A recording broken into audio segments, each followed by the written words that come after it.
하나님 아버지 은혜, 사랑, 평안이 여러분 가정과 직장에 넘치기를 축원합니다. 번제를 드림에 있어서 중요한 표현들이 있습니다. 3절을 보시면 흠없는 이라는 표현도 있고 회막문에서 라는 표현도 있고 여호와 앞에서 라는 표현도 있죠. 지난주 우리는 회막문에서 여호와 앞에서 이 두 가지 표현을 살펴봤습니다. 먼저 회막문에서, 이 회막문이라는 것은 회막 입구를 말하는 것이죠. 정확하게는 어디일까요? 회막문과 제단 그 사이를 회막문 앞에서라고 표현하고 있는 것입니다. 반드시 그곳에서 소를 잡아야 합니다. 회막 더 깊은 안쪽으로 들어가서 잡을 수도 없고 회막 바깥에서 잡을 수도 없죠. 만약에 그곳에서 잡게 되면 백성들에게서 추방되거나 그는 죽게 됩니다. 일반 백성들이 아무리 예배를 드리러 온다 할지라도 회막문 앞, 거기까지가 사실은 최대한의 장소입니다. 그럼에도 불구하고 제사를 드리는 사람들의 목표와 지향점은 지성소 안에 계신 그 하나님의 임재, 거기가 목표죠. 신약 시대를 살아가는 우리 역시 예배를 드리는 지향점은 하나님 임재, 하나님 영광입니다. 그런데 감사하게도 우리는 구약의 성도보다 오히려 더 가까이, 하나님을 더 가까이 나아가서 만날 수 있죠. 구약의 성도들이 물리적으로 아무리 가까이 가도 회막 입구까지입니다. 그러나 우리 신약의 성도들은 어떻습니까? 지성소에 들어가서 하나님 앞에 예배하고 있는 중이죠.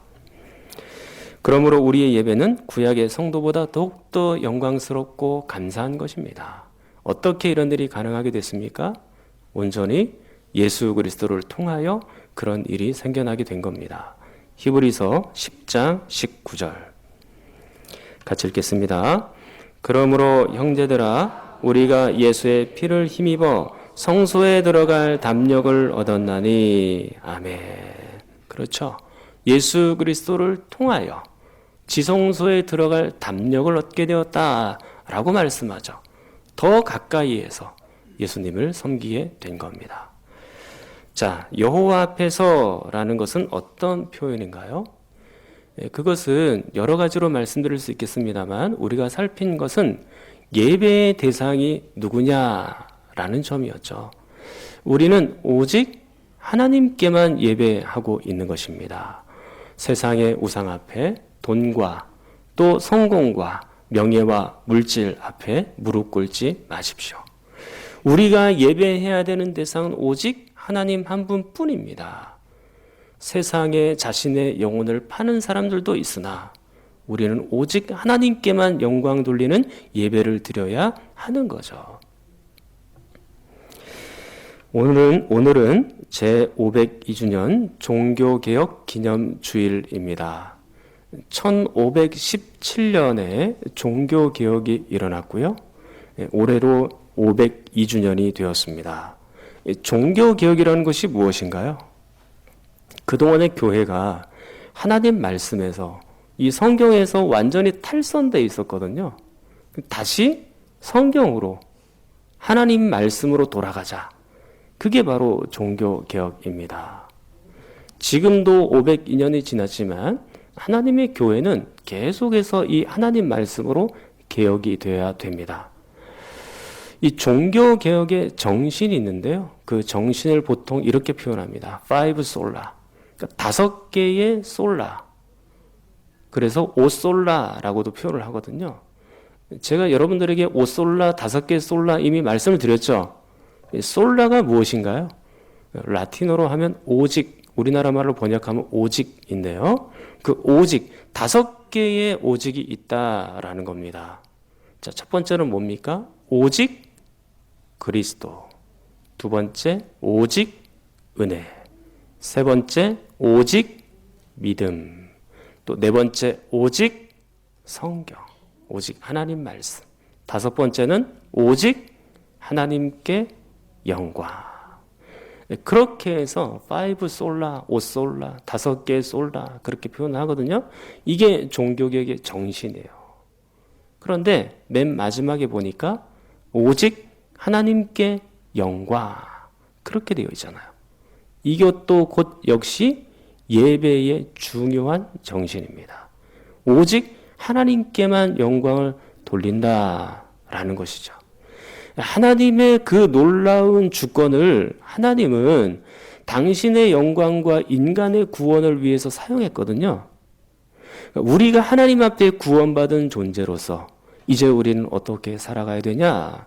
하나님께 영광 돌리는 존재로, 하나님께 영광 돌리는 삶으로, 하나님께 영광 돌리는 예배로 나가야 된다라는 거죠. 그게 하나님 앞에서, 여호와 앞에서입니다. 자, 오늘은 번제를 드림에 있어서 다른 표현들을 좀 찾아볼게요. 3절 말씀 다시 읽어보겠습니다. 자, 3절 시작. 그 예물이 소의 번제이면 흠없는 수컷으로 회막문에서 여호와 앞에 기쁘게 받으시도록 드릴지니라. 아멘. 여호와 앞에 기쁘게 받으시도록 드릴지니라. 기쁘게 받으시도록. 바로 이 표현인데요. 4절에도 보면 이렇게 되어 있습니다. 그는 번제물의 머리에 안수할지니 그를 위하여 기쁘게 받으심이 되어. 하나님께 예물을 드릴 때는 하나님이 기쁘게 받으시도록 드려야 되는 거죠. 먼저 이 예물에 대해서 한번 잠깐 생각을 해볼게요. 2절에도 보면 예물이라는 말이 2번 나오죠. 그리고 3절에도 보니까 예물이라는 말이 나옵니다. 이 예물을 히브리어로 하면 코르반이거든요.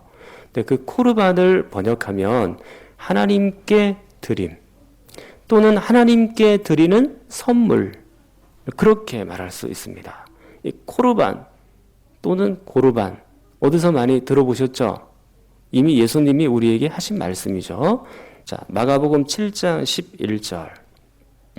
너희는 이르되 사람이 아버지에게나 어머니에게나 말하기를 내가 드려 유익하게 할 것이 고르반 곧 하나님께 드림이 되었다고 하기만 하면 그만이라 하고.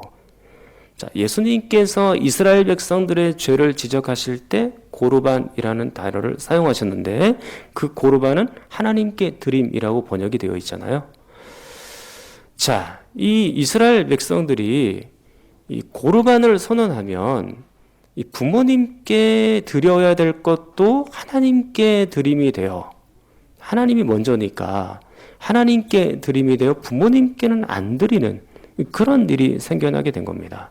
부모님을 물질적으로도 잘 공양을 해야 되는데 이게 부모님한테 드리기가 좀 싫으니까 또 돈이 드니까 그냥 고르반 선언을 해버리는 거예요. 결과적으로는 하나님께도 안 드리고 부모님께도 안 드리는 거예요. 그러니까 이 예수님이 안타까운 마음에 그걸 악용하니까 지적을 하신 것이죠. 아무튼 이 고르반의 뜻이 어떤 뜻이라고요? 하나님께 드림 또는 하나님께 드리는 선물이라고 표현할 수 있습니다. 자, 그러면 하나님께 드리는 예물, 이 고르반은 어떻게 드려야 된다고 오늘 말씀합니까? 하나님이 기쁘시게 받으시도록 그렇게 드려야 된다라고 말씀하고 있죠. 하나님이 기쁘게 받지 않으신다면 그것은 매우 위험한 예물, 위험한 예배가 됩니다. 이미 우리가 말씀을 보았죠. 말라기 1장 14절. 짐승떼 가운데에 수컷이 있거늘 그 서원하는 일에 흠이 있는 것으로 속여 내게 드리는 자는 어떻게 해요? 저주를 받으리니. 그러니까 흠 있는 예물을 드리는 자, 흠 있는 고르반 그것을 드리는 자는 어떻게 돼요? 저주를 받게 된다. 그렇게 나와 있잖아요. 그러니까 하나님이 기뻐 받지 않으신다. 그 정도가 아니고 오히려 저주를 받는다. 강력한 말씀이죠. 매우 위험한 제사가 되는 겁니다. 그러니까 인간 중심의 제사, 인간을 기쁘게 하는 제사는 의미가 없다라는 것이에요. 사랑하는 성도 여러분, 그렇다면 오늘의 예배의 정신 역시 동일하죠. 하나님께서 기쁘게 받으시는 예배를 드리셔야 되는 것입니다. 우리의 예배를 잘 살펴볼 필요가 있어요. 우리의 예배를 잘 살펴볼 필요가 있습니다. 우리가 지금 드리고 있는 예배가 하나님이 지금 받으시는 예배입니까? 자, 저에게 집중하세요. 저에게. 자, 우리가 지금 드리고 있는 예배가 하나님이 받으시는, 그것도 기쁘게 받으시는 그런 예배입니까? 여러분은 지금 각자 한 사람 한 사람 하나님 앞에 예배자로 나와 앉아 있는 거예요. 한 사람 한 사람을 여러분들을 하나님께서 다 보고 계신다는 얘기입니다. 그러면 여러분들이 지금 이 찬송하는 모습, 기도하는 모습, 설교를 듣고 있는 이 모습을 보면서 하나님이 정말 기뻐하시느냐라는 것이죠. 기뻐하실까요? 찬송을 한번 생각을 해 보겠습니다. 찬송을 하더라도 이 찬송이 하나님께 기쁨이 되어야 됩니다. 불행하게도 오늘날의 찬송과 찬양은 인간의 유흥거리로 전락된 지 상당히 오래됐습니다. 예배를 드리기 위하여 30분씩 또는 1시간씩 드리는 찬양은 대부분 하나님의 영광과는 거리가 멀고 인간의 말초신경을 자극할 뿐이죠. 차마 교회에서 유행가를 부를 수 없으니 그 가사 가운데 하나님이라는 가사를 적당하게 끼워 넣고 밴드에 맞추어서 즐기고 있는 노래에 불과한 것입니다. 어떤 분들은 교회에 사람이 많이 모이게 하려고 하면 찬양이 풍성해야 된다라고 말하는 사람도 있습니다. 그리고 찬양을 빠르게 해라, 그렇게 말하는 사람도 있어요. 여러분들은 어떻게 생각하세요? 여러분들은 그 말에 대해서 동의하십니까? 찬양을 많이 하고 잘하려면 어떻게 해야 될까요? 좋은 밴드가 있어야 돼요. 그래서 여력이 있는 교회들은 전문가들을 초빙합니다. 월급을 주고 그분을 모셔가지고 이제 이 건반, 또 드럼, 그 다음에 일렉 기타, 베이스, 그 다음에 찬양을 인도하는 분 다 이렇게 돈으로 모셔와가지고 이제 전문가 세션들을 딱 구성을 하죠. 근데 그 전문가들이 찬양을 인도하고 그리고 이 반주를 하니까 음악이 얼마나 멋있어요. 화려하죠. 무대에 그런 사람들을 딱 세웁니다. 근데 그 사람들이 하고 있는 찬양을 보면 와, 너무너무 프로인 거예요. 우리 교회에서 하는 분들은 다 우리 교회 성도들이 그냥 하시잖아요. 근데 그분들이 하는 몸짓이나 찬양이나 제스처나 이런 것들이 각본에 딱딱 다 짜져 있어요. 그래서 거기에 맞춰서 쫙쫙 하거든요. 너무너무 멋있게 하죠. 그런 걸 보는 성도들은 나도 모르게 찬양하고 싶어지는 거예요. 어깨는 들썩거리고 마음은 흥분이 되고 막 올라오는, 감정이 막 올라오는 거죠. 그렇게 해서 울기도 하고 일어나서 춤을 추기도 하고 그리고 어느 순간 또 고요하게 정적이 흐르기도 합니다. 그거 밀고 당기고를 이 찬양 인도자가 너무 잘하는 거예요. 프로니까. 그래서 마음을 활짝 열고 성도들이 은혜를 많이 받은 모습입니다. 그렇게 하고 나서 성도들을 다 앉히고 그 다음에 설교자가 등단하죠. 설교자가 등단해서 설교를 시작하면 설교 시작한 지 5분도 안 돼서 많은 사람들이 꾸벅꾸벅 졸기 시작합니다.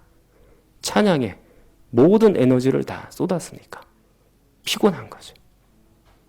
그래서 말씀을 들을 때 꾸벅꾸벅 졸기 시작하니까 설교자는 어때요? 하나님의 말씀을 제대로 해석해 갖고 들려드리기에는 너무나도 지루하고 딱딱한 거죠. 오늘과 같은 이 레위기 말씀이나 밤예배 때 제가 하고 있는 하이델베르크 요리분담이나 이걸 하면 그 분위기에서 어떻게 되겠어요? 쫙 깔아앉는 거죠. 설교를 못 하는 거예요. 그렇게 해서는.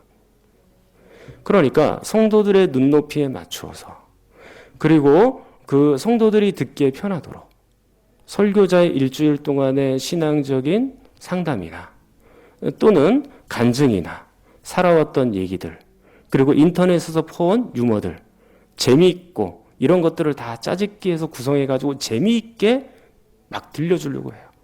성경은 처음 읽고 마지막에 살짝 언급하고 지나시죠. 그래도 졸 사람은 졸더라고요. 어떤 환경에서든지 좁니다.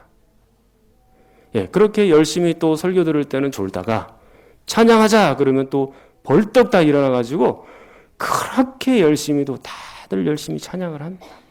너무 기뻐하죠. 이것이 다 나쁜 것은 아니에요. 장점도 있습니다. 그러나 이렇게 묻고 싶습니다. 그 찬양이, 그 설교가 하나님을 기쁘시게 하는 것입니까? 아니면 인간을 기쁘게 하기 위하여 찬양하고 설교를 듣고 그렇게 하는 것입니까?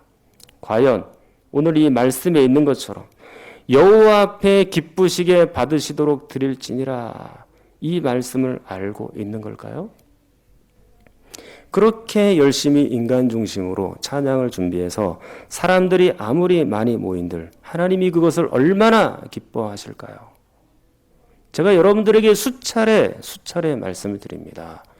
사람이 많이 모인다고 해서 그게 부흥이 아닙니다. 사람 많이 모이는 걸 목표로 잡으면 안 돼요, 교회는.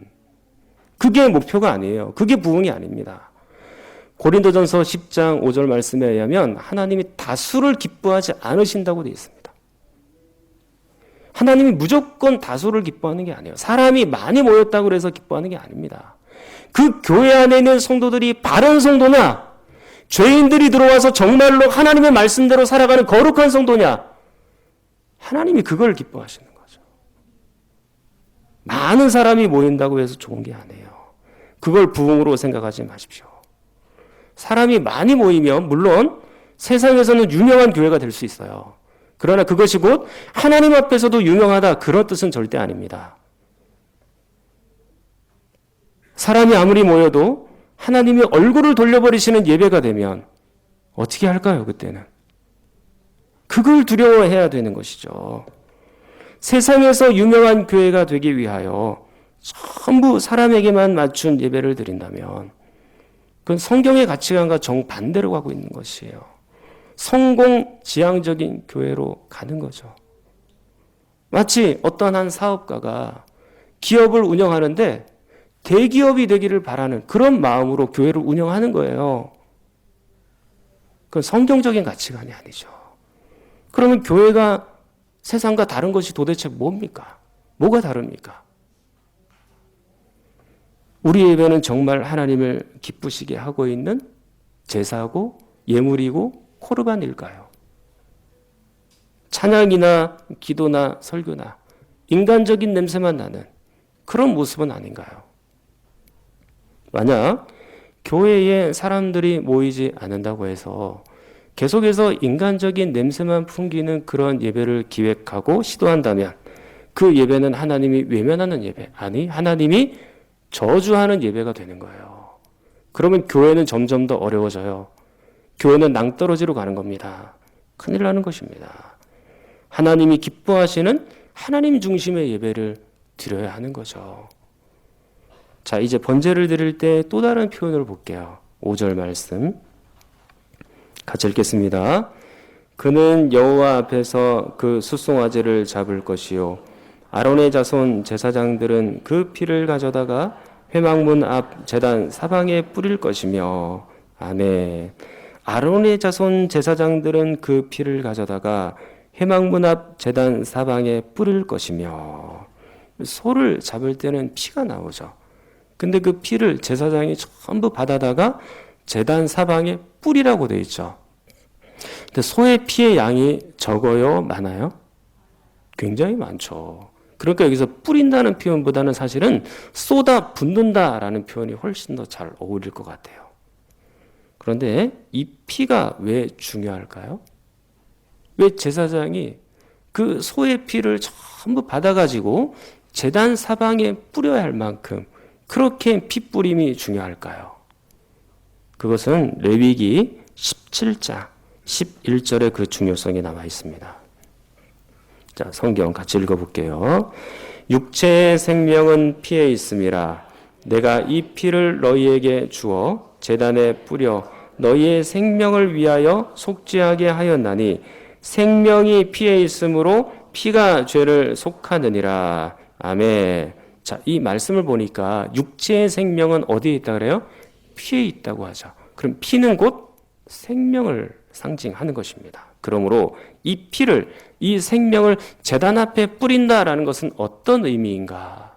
자, 레위기 17장 11절을 다시 보니까 너희의 생명을 위하여 속죄하게 하였나니 그렇게 되어 있습니다.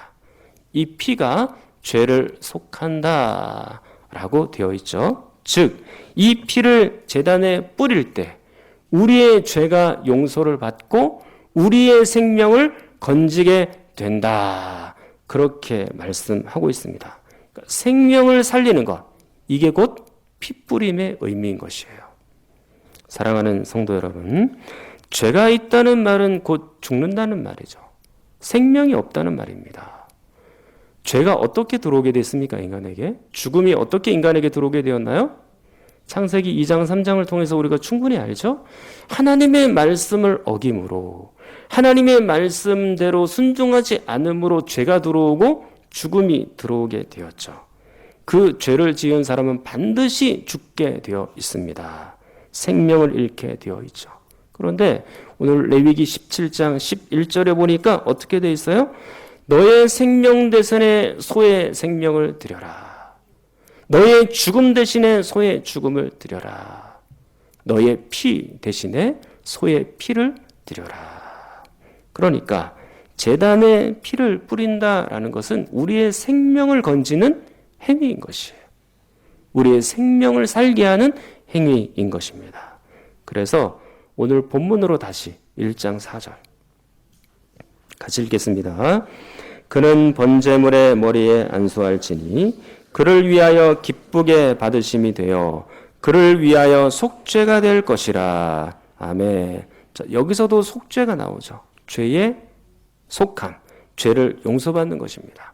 그리고 바로 뒤에 1장 5절 같이 읽겠습니다.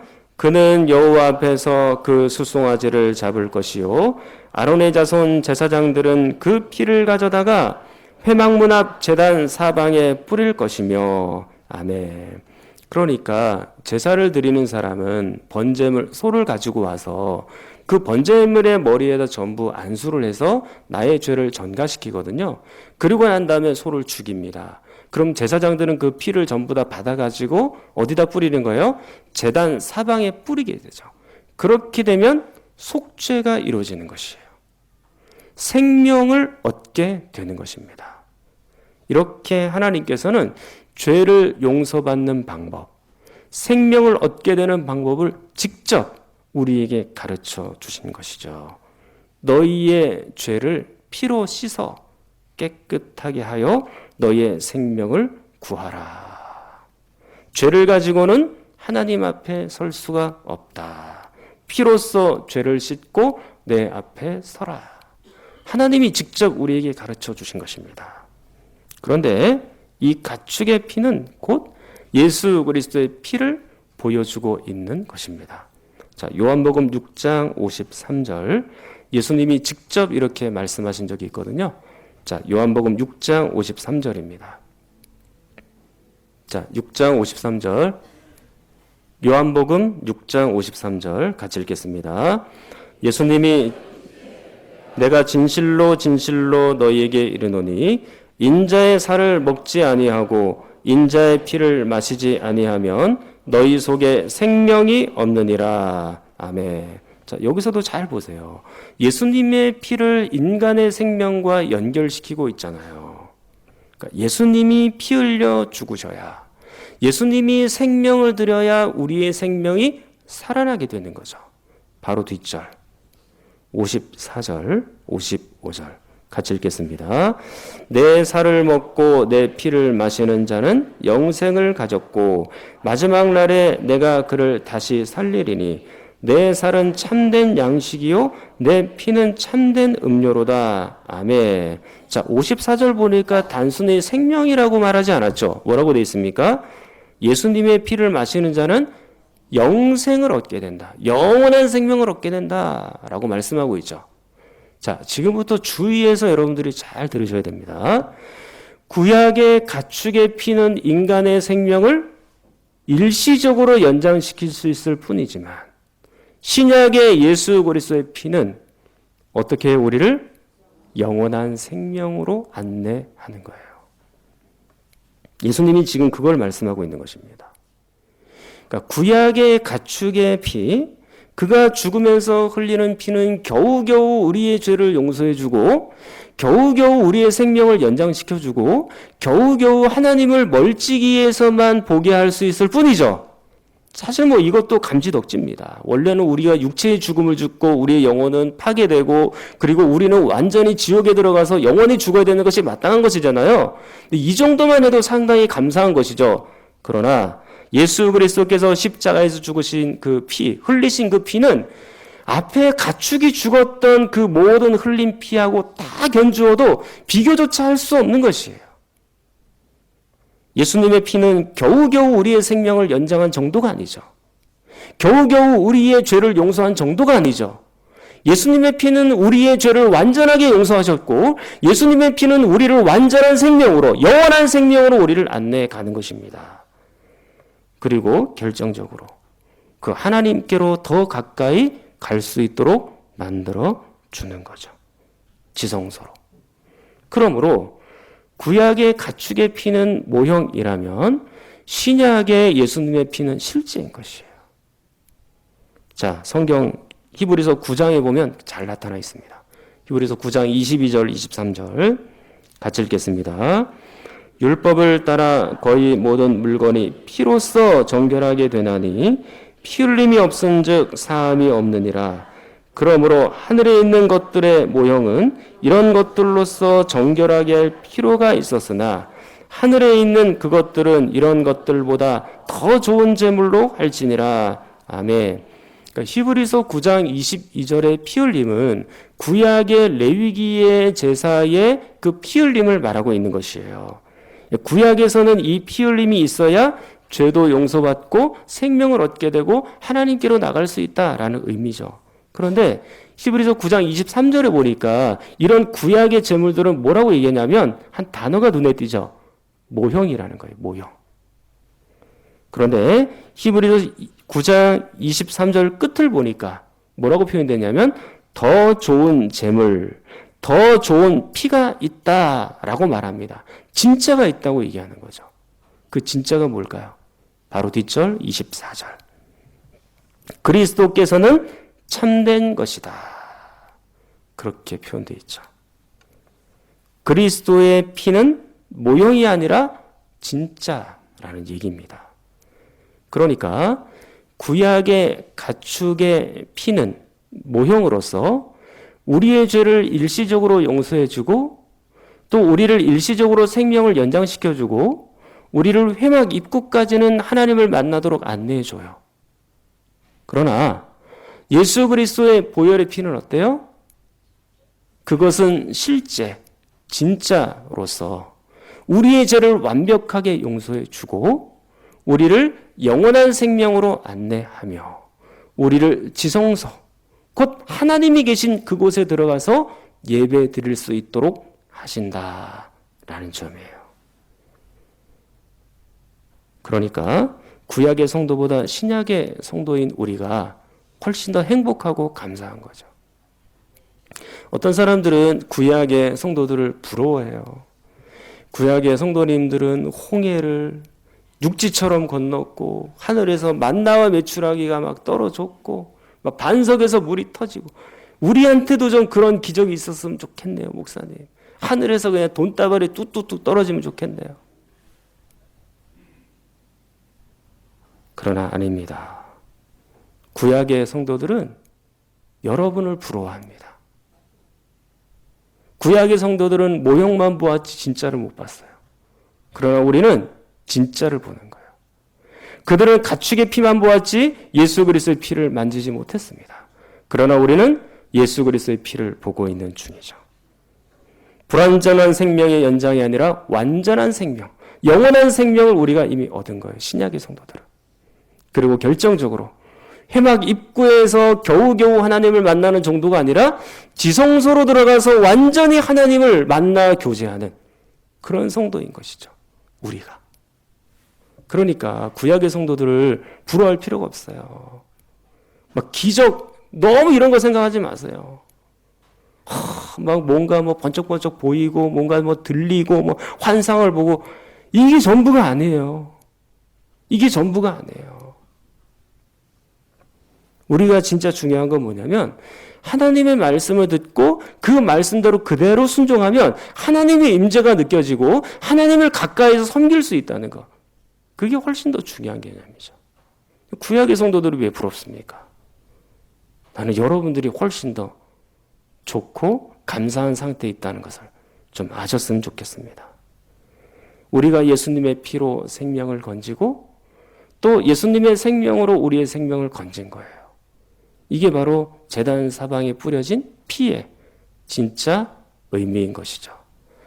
자, 오늘은 두 가지 표현을 살펴보았는데 예배를 드리되 하나님이 기뻐하시도록 드려야 된다라는 거죠. 그러니까 하나님께서 기뻐하시는 예배를 드리려고 하면 인간적인 요소를 배제해야 돼요.